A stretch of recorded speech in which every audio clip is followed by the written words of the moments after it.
Kisah Nabi Hizkiel diutus pada kaum yang telah meninggal dunia. Ada kisah menarik mengenai Nabi Hizkiel yang diutus Allah kepada kaum yang sudah meninggal dunia. Dalam bahasa Ibrani, beliau juga disebut dengan nama Yehezkiel. Cerita ini akan dibahas secara tuntas melalui channel Risalah Nabi. Sebelum kita bahas lebih lanjut, tolong dukung channel ini agar konten Islami terus berkembang dengan cara klik subscribe dan juga share video ini ke berbagai media sosial. Terima kasih.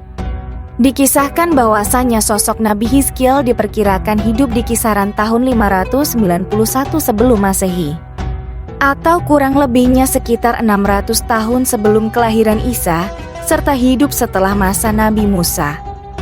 Adapun makna dari kata Hizkiel alias Hezekiel itu sendiri adalah Allah menyucikannya, serta dianggap sesuai dengan bagaimana sikapnya di mana Allah sendiri seolah menjauhkannya dari dosa. Menariknya kisahnya sendiri tercantum dalam Al-Quran, tepatnya di surah Al-Baqarah.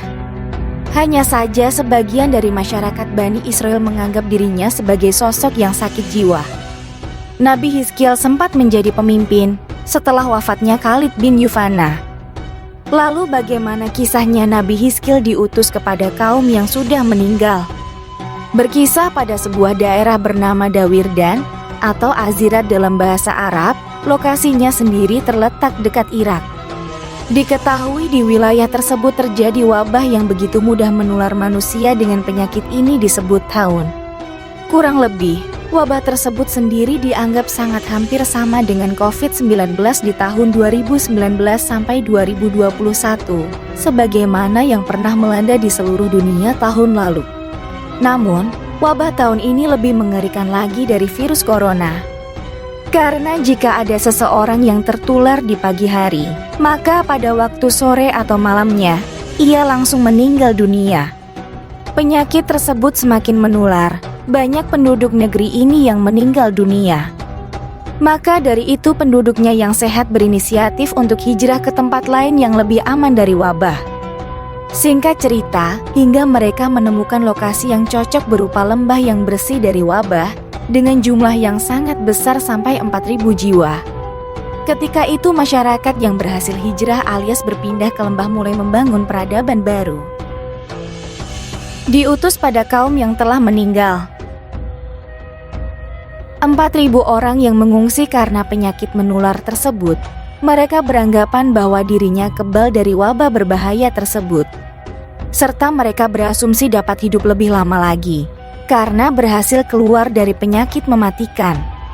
Tidak lama kemudian, sifat sombong ini berhasil dikalahkan dan ditegur Allah saat diturunkannya 2 malaikat ke negeri tersebut.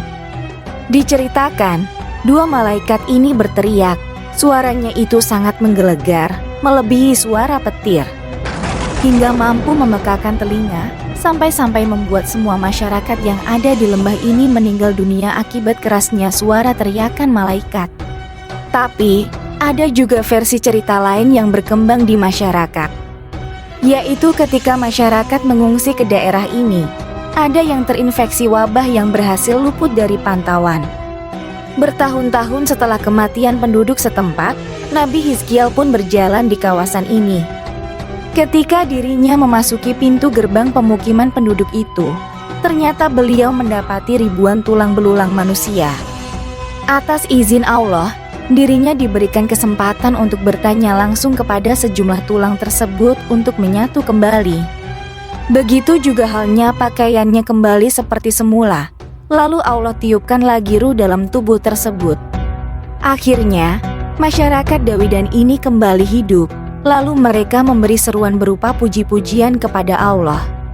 Mereka menyesali tentang dosa yang pernah dibuatnya semasa hidup, hingga Allah pun menerima seluruh taubat mereka. Akhirnya tulang-tulang yang kembali hidup ini memutuskan untuk kembali ke kampung halaman yang ditinggalkan karena wabah. Lalu mereka kembali wafat sesuai dengan ajalnya. Semoga kisah Nabi Hizkiel ini dapat menjadi hikmah bagi kita semua. Tentunya apa yang telah berlaku terhadap masyarakat Dawirdan tak lebihnya itu merupakan sebagai kesempatan kedua.